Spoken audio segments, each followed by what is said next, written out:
Hello and welcome to the news on NTAi International. I am Minna Daniels. The headlines.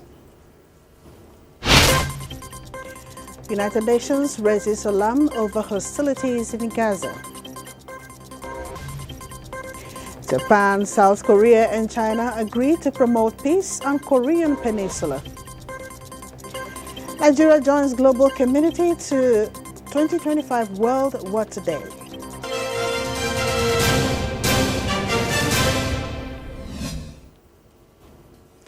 As Nigeria joins the rest of the world to commemorate Water Day, the focus this year is aimed at raising awareness on the importance of water across the globe.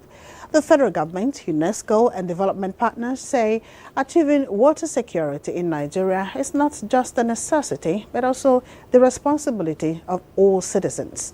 Usman Zubairu has more. The World Water Day, celebrated on March 22nd every year, is targeted at addressing the challenges of water scarcity, pollution and sustainable water use, which affect billions of people worldwide. With the theme Glaciers Preservation, the goal is to ensure that every single person in the world has access to safe and clean water by the year 2030. Although Nigeria does not have glaciers, access to clean water is still a major challenge. No, climate change is real, it's happening now, it's getting worse, and we all need to be thinking climate about everything we do. At a press conference in commemoration of the day in Abuja, Minister of Water Resources and Sanitation says to address these challenges, government has come up with policies, programs and projects to ensure equitable as well as sustainable access to water across the country.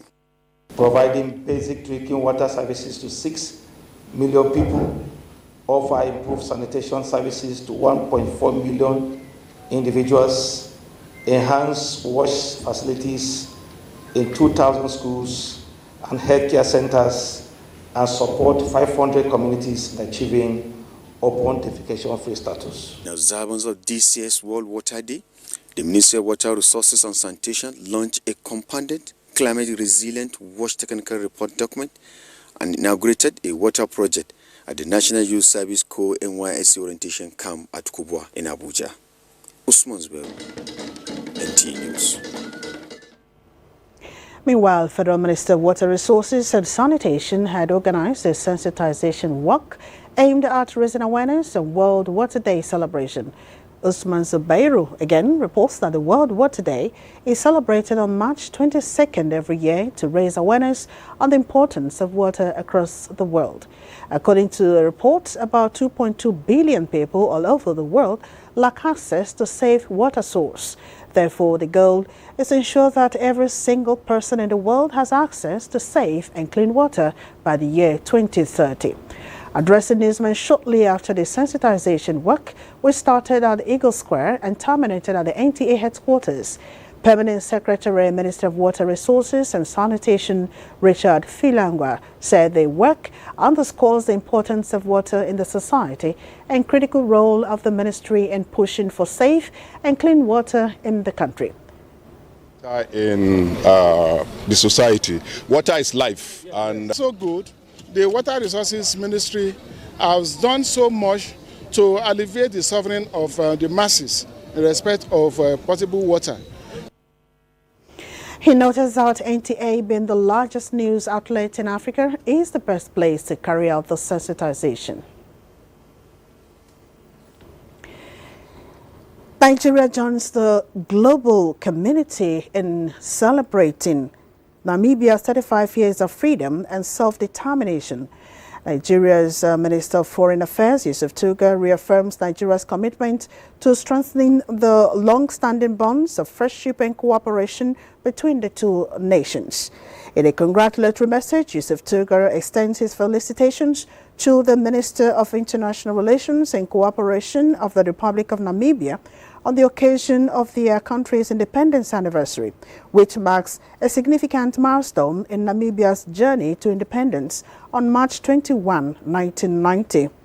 Tuga acknowledges that this anniversary is a testament to the resilience and unwavering spirit of Namibian people in the face of adversity. He also reminds us that Nigeria is proud to have played a pivotal role in supporting Namibia's struggle for liberation, standing in solidarity with the Namibian people during the fight for freedom, justice and equity. Tuga expresses Nigeria's desire to deepen collaboration in areas of mutual interest, including trade, education, agriculture and technology for the benefit of both people and the development of the African continent. Nigeria wishes the government and people of Namibia continued peace, prosperity and progress in the years ahead. The Sudanese Army Chief Abdel Fattah al-Burhan said the country's forces are making steady progress to complete the liberation of Sudan. The Army Chief disclosed this to a cheering crowd after he arrived in the city of Al-Kamlin in the central farming state of Al Jazeera. He stated on Friday that there would be no talks with the paramilitary rapid support forces until they retreat and lay down their arms after his forces recaptured the presidential palace in Khartoum. Sudan's army recaptured the presidential palace in Khartoum from the rapid support forces, dealing a major blow to the paramilitaries. And the coordinator for the Middle East peace process, Sigrid Kaag, has expressed profound alarm at the resumption of hostilities in Gaza. She raised this concern at a Security Council meeting on the subject and the serious injury of 2 French nationals by the strikes on UN buildings in Gaza. Frama Panyi has details. During a meeting of the Security Council, the third this week on events in the region, the UN's Special Coordinator for the Middle East peace process, Sigrid Kaag, also condemned the expansion of Israeli settlements in the occupied West Bank and warned that continuing violations of Security Council resolutions 2334 are damaging the prospects for a 2-state resolution. In a report presented to the Council, Kaag said Israeli authorities have approved about 10,600 new housing units in settlements, including 4,920 in East Jerusalem, despite the resolution's demand for a halt to such activities. I'd also like to express my profound alarm at the resumption of hostilities in Gaza this week, which has already killed hundreds, mostly women and children. And I would like to echo the Secretary General's call for the resumption of serious negotiations for the ceasefire, unimpeded humanitarian access, and for the remaining hostages to be released immediately and unconditionally. Acting U.S. Ambassador to the UN, Dorothy Sher told the 15-member council that the Palestinian militant group Hamas was to blame for the deaths in the Gaza Strip since Israel resumed hostilities there. The pillars of America's approach remain resolute: stand with Israel and stand for peace. We recognize ongoing efforts by the IDF to prevent civilian harm. French Ambassador Jerome Bonafont urged Israel to unconditionally resume humanitarian aid, to stop the bombing, to stick to the logic of negotiations however slow they may be, and to stop responding to cruelty with unleashing of violence. Frama Panyi, NTAi News. Well, Japan, South Korea and China agreed Saturday that peace on the Korean Peninsula was a shared responsibility. Seoul's foreign minister said in a meeting of the 3 countries' top diplomats in which they pledged to promote cooperation. Frama Panyi again reports. The talks in Tokyo followed a rare summit in May in Seoul, where the 3 neighbors, driven by historical and territorial disputes, agreed to deepen trade ties and restated their goal of a denuclearized Korean peninsula. They are coming together as U.S. tariffs loom over the region and as concerns mount over North Korea's weapons test and its deployment of troops to support Russia's war against Ukraine. We reaffirmed that maintaining peace and stability on the Korean peninsula is a shared interest of the 3 countries, South Korea's Cho Tae-yul told reporters after the trilateral meeting. Seoul and Tokyo typically take a stronger line against North Korea than China, which remains one of Pyongyang's most important allies and economic benefactors. Japanese Foreign Minister Takeshi Iwaya said Cho and China's Wang Yi had a frank exchange of views on trilateral cooperation and regional international affairs and confirmed that they will promote future-oriented cooperation. The international situation has become increasingly severe, and it is no exaggeration to say that we are at a turning point in history, Iwaya said at the start of the meeting. Wang noted this year marks the 80th anniversary of the end of the World War II, saying, "Only by sincerely reflecting on history can we better build the future." At two-way talks between Iwaya and Wang, the Japanese minister said he had frankly conveyed his country's thoughts and concerns on disputed islands, detained Japanese nationals, and the situation in Taiwan and the South China Sea, among other contentious issues. Frama Panyi, NTAi News. Energy Secretary Ed Miliband has commissioned an investigation into the incident at Heathrow to be carried out by the National Energy System Operator. The department says the National Energy System Operator's investigation will support efforts to build a clear picture of the circumstances surrounding the power outage at Heathrow and the UK's energy resilience more broadly so that it's prevented from ever happening again. The government's plan for change is rebuilding Britain's resilience, including boosting the country's energy security with homegrown power. Separately, the resilience review led by the Cabinet Office is ongoing and is due to conclude in the spring, the statement reads. The statement also includes further comments from Energy Secretary Miliband, who says the government is determined to do everything it can to prevent a repeat of what happened at Heathrow. This review will be an important step in helping us to do so as we deliver our plan for change. Meanwhile, Heathrow Airport is fully operational, a spokesperson said on Saturday, a day after a fire at a power station shut down Europe's busiest air hub and caused travel mayhem. The spokesperson stated that teams across the airport are doing everything they can to support passengers impacted by yesterday's outage at an off-airport power substation.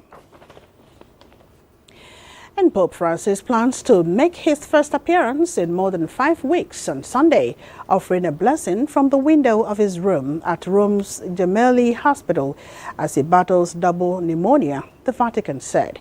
The Vatican said Francis was not expected to deliver the prayer this Sunday in a sign that the Pope is still recovering from pneumonia, but would come to the window for a greeting. Francis is prone to lung infections because he had pleurisy as a young adult and had part of one lung removed. His hospitalization has been the most serious health crisis of his 12-year papacy and the longest he has been out of public view since his election as pontiff in 2013. The latest Vatican bulletins about the Pope's medical condition have been cautiously upbeat. On Friday, the Vatican said Francis had been reducing his use of high-flow oxygen to help breathe. Francis, 88, was admitted to the hospital on February 14 with a severe respiratory infection that was required evolving treatment. The Pope has only been seen by the public once during his hospital stay in a photo the Vatican released last week showing the pontiff at prayer in a hospital chapel. The European Commission has taken a key step in advancing Europe's technological leadership and sustainability goals by creating 3 new European partnerships on advanced materials, textiles, and photovoltaics.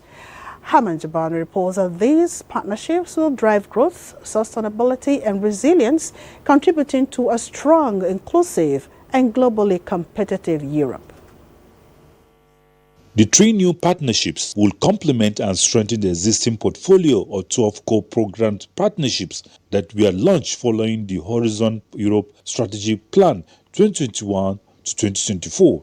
The European Partnership are a collaborative initiative that brings together private and/or public entities to address the EU's most pressing challenges through joint research and innovation activities. It facilitates joint commitment between the Commission and industry stakeholders to drive forward strategic research and innovation agendas. By bringing private and public partners together, co-program European Partnership help align research and innovation efforts, leverage private investment, and avoid duplication and fragmentation within the EU's research and innovation landscape. The Memorandum of Understanding is the basis for the cooperation between the Commission and other partners in a co-programmed partnership. Once adopted and signed, the partnership will begin through dedicated Horizon Europe work program calls, complemented by additional investment and activities by partners. The first funding opportunities under this new partnership will be part of the Horizon Europe Work Programme 2025. The Commission and the private partners plan to invest up to €520 million each from 2025 to 2030 in the three partnerships. Hamad Jabani, NTAi News. This is the news on NTAi International. Let's take a break now. We have more reports coming your way shortly. Thanks for joining us again. But it is the beginning of a new dawn for the children and management of Nigerian Orphanage in NTAi, Nasarawa State, as they take delivery of a new home facilitated by Renewed Help Initiative. Nigeria's First Lady, Oluremi Tinubu, while inaugurating the home, says the well-being of all children, irrespective of their background, is an essential pillar of development, as captured under the Renewed Help agenda. State House correspondent NTAi reports. Once upon a time, this ramshackle structure, barely suitable for habitation, is what over 200 children of Nigerian Orphanage called home for several years. Today, there is a change in fortune following a chanced encounter with Nigeria's First Lady Oluremi Tinubu, and now Nigerian Orphanage is caught in the classical tale of then and now, having taken delivery of a new home, courtesy of Renewed Hope Initiative and the Sustainable Development Goals Office. Sitting on a 4,000 square meter of land, the facility boasts male and female hostels with 336 bed spaces alongside a crèche, a sick bay and a staff quarters. Thank you. Inaugurating the facility, the First Lady describes it as a sustainable intervention by NTAi to provide the children with a safe and nurturing environment they can call home. This also aligns with the SDG 1 to end poverty in all its forms everywhere by ensuring appropriate social protection systems and measures for all, and SDG 11, which ensures access to adequate, safe and affordable housing for all. Built by the Office of the Senior Special Assistant to the President on SDGs on a plot of land provided by Nasarawa State Government, their project, she says, is a testament to what collaboration and compassion can achieve. To the founder and caregivers of this home, I urge you to uphold the virtues of kindness, compassion and discipline to ensure that every child here grows into a responsible and empowered citizen of Nigeria. To the children of Nigerian, you are special, you are loved, and you have a bright future ahead of you. And I encourage you to embrace every opportunity to learn, grow, and become the best version of yourselves. As a state, we'll partner with Aisha Kwame to make sure that this orphanage maintains the standard with which we've started it. To our beloved children, who we call this place home, know that you are not forgotten. This is not just a building. It is a sanctuary of care. And as the memories of the past begin to fade, the path to the future is laced with gratitude and renewed hope for the management and children of the home. In a clean, safe environment like this, they will learn better. They have all the facilities that they need to make it in life here. For giving us this project and giving us an education where we will learn knowledge and other skills. I want to appreciate them. From NTAi in Nasarawa State, NTAi, NTAi. To mitigate the growing environmental threat posed by plastic waste, Japan, in conjunction with UNIDO and Nigeria's Ministry of Environment, has introduced a new plastic polythene manufacturing technology. This initiative is set to significantly reduce plastic's environmental impact and foster a circular economy in Nigeria. Charles Alpha reports. This is a new plastic polyethylene manufacturing system designed to enhance the efficiency and improve the quality of polyethylene production. It is made up of a laser filter system that ensures precise filtration, leading to cleaner, high-quality products. The sand removal system, on the other hand, is powered by water sachet, efficiently eliminating impurities, minimizing waste, while ensuring a cleaner production process. The laser filter system and sand removal system ensure that more plastic waste is effectively recycled rather than ending up in dump sites or in the environment. Deputy Head of Mission Embassy of Japan, Hitoshi Kozaki, during the inauguration said $2.9 million is what the government of Japan has committed to helping Nigeria address plastic pollution problems and its industrialization goals through sustainable resource management. The government of Japan will continue to work in collaboration with Nigeria to co-create innovative solutions, clear and more sustainable future. Minister of Environment Balarabe Abbas Lawa said that the upgrade machines align with Nigeria's innovative recycling technologies, strengthening waste management infrastructure, reduce the environmental footprint of plastic consumption, while creating jobs and new economic opportunities in the recycling sector. I would like to express my profound appreciation, particularly to IDIDO and the government of Japan, for their support and for their resource allocation for this. Through initiatives such as National Policy on Plastic Waste Management and the Extended Producer Responsibility Framework, we are laying the groundwork for a more responsible plastic economy. The Japanese government's contribution of advanced plastic polyethylene manufacturing equipment represents a significant step forward in Nigeria's effort to combat plastic pollution. Charles Alpha, NTAi News.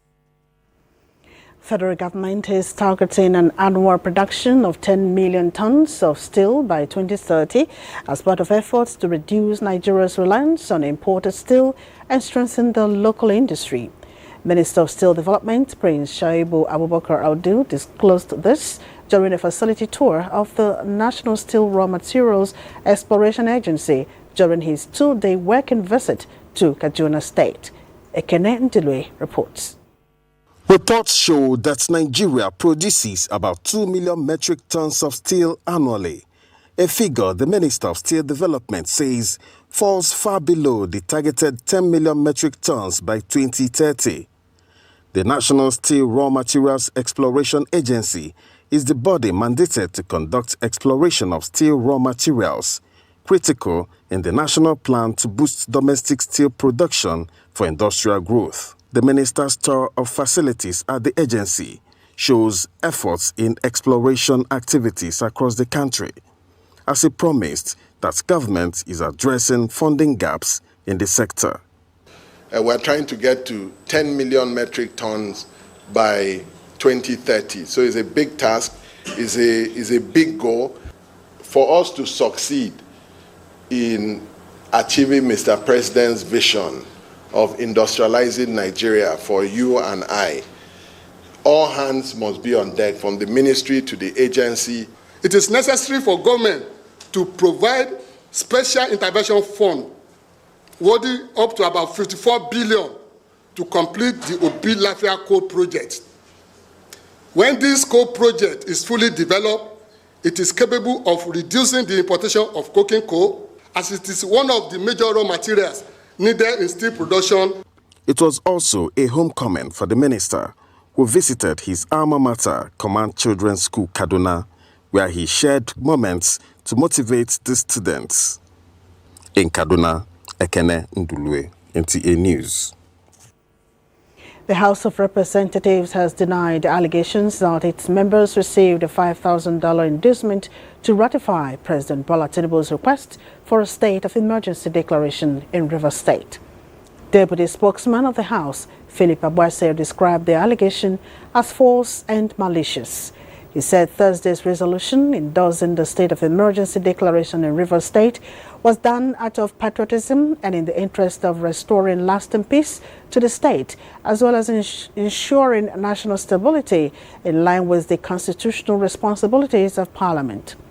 Philip Abuja dismissed any suggestion that lawmakers were bribed as pure fiction being peddled by those who seek to distort facts and create unnecessary tension in the country. The House of Representatives says it remains an independent institution guided by democratic principles, the rule of law, and the collective will of the Nigerian people. The People's Democratic Party governors have resolved to legally contest the legitimacy of the state of emergency declared in Rivers State by President Bola Tinubu. The governors, under the aegis of the PDP Governors Forum, have directed their attorneys general to challenge Section 305 of the Nigerian Constitution as amended and subject it to judicial interpretation in court.